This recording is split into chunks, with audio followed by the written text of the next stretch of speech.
शांति। आज 25 नवंबर 2022 के बाबा के साकार महावाक्य। बाबा कहते, मीठे बच्चे, अवगुणों को निकाल, साफ दिल बनो, सच्चाई और पवित्रता का गुण धारण करो तो सेवा में सफलता मिलती रहेगी। अभी प्रश्न है, तुम ब्राह्मण बच्चों की कर्मातीत अवस्था कब और कैसे बनेगी? उत्तर है, जब लड़ाई का सामान पूरा तैयार हो जाएगा, तब तुम सबकी कर्मातीत अवस्था नंबरवार बन जाएगी। अभी रेस चल रही है। कर्मातीत बनने के लिए पुरानी दुनिया से बुद्धि निकल जानी चाहिए।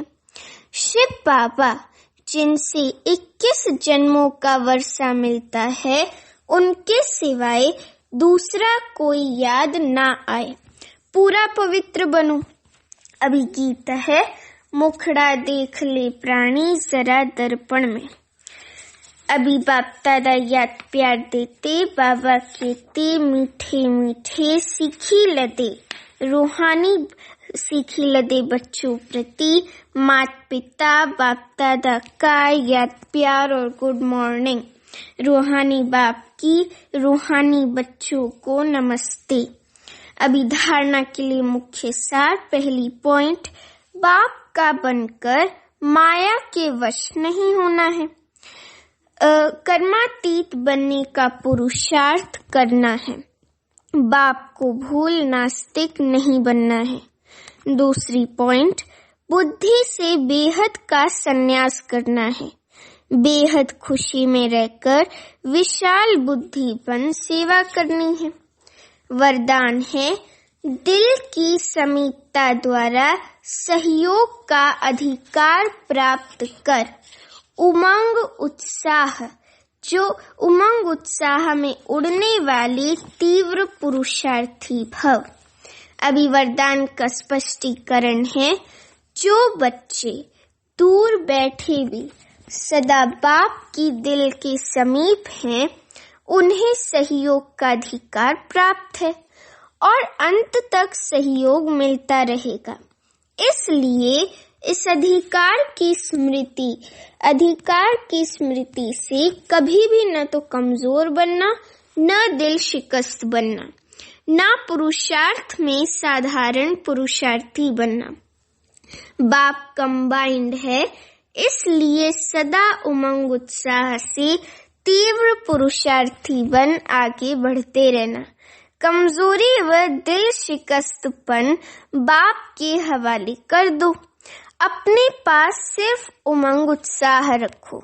अभी स्लोगन है, श्रीमत के कदम पर कदम रखते चलो तो संपूर्णता की मंजिल समीप आ जाएगी। श्रीमत के कदम पर कदम रखते चलो तो संपूर्णता की मंजिल समीप आ जाएगी। अभी मातेश्वरी जी के अनमोल महावाक्य। पहला महावाक्य है, सतोगुणी, रजोगुणी, तमोगुणी, ये 3 शब्द कहते हैं। इसको यथार्थ समझना जरूरी है।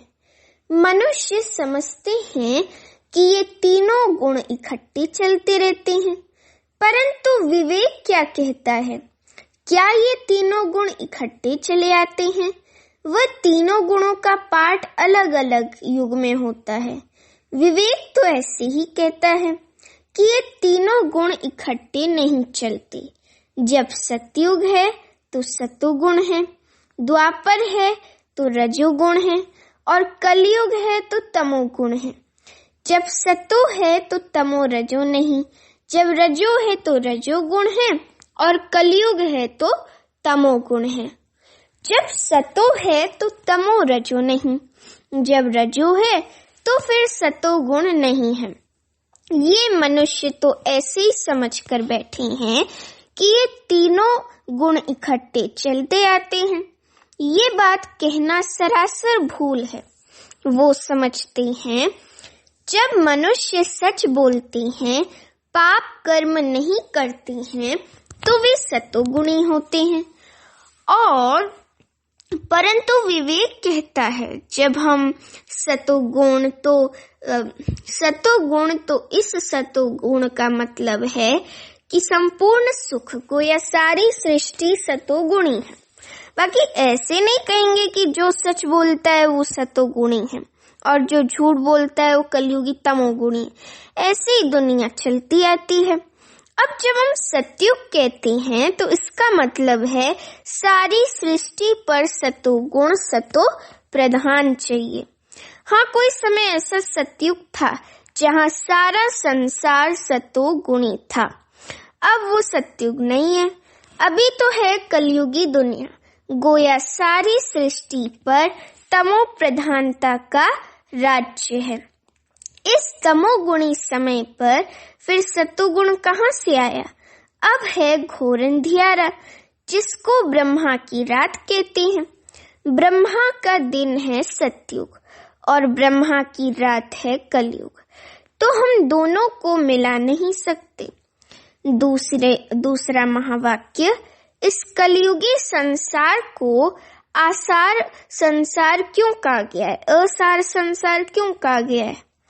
क्योंकि इस दुनिया में कोई सार नहीं है, कोई एसेंस नहीं, इस दुनिया का कोई महत्व नहीं है। मन कोई भी वस्तु में वो ताकत नहीं रही, अर्थात सुख शांति पवित्रता नहीं है जो इस सृष्टि पर कोई समय सुख शांति पवित्रता थी। अब वो ताकत नहीं है, क्योंकि इस सृष्टि में 5 भूतों की प्रवेशता है। इसलिए ही इस सृष्टि को भय का सागर अथवा कर्म बंधन का सागर कहते हैं। इसलिए ही मनुष्य दुखी हो परमात्मा को पुकार रहे हैं, परमात्मा हमको भव सागर से पार करो। इससे सिद्ध है कि जरूर कोई अभय अर्थात निर्भयता का भी संसार है जिसमें चलना चाहते हैं। इसलिए इस कलयुगी संसार को पाप सागर कहते हैं, जिससे पार कर पुण्य आत्मा वाली दुनिया में चलना चाहते हैं। तो दुनियाएं 2 हैं, एक सतयुगी सार वाली दुनिया, दूसरी है कलयुगी असार वाली दुनिया, असार की दुनिया। दोनों दुनियाएं इस सृष्टि पर होती हैं। अच्छा, ओम शांति।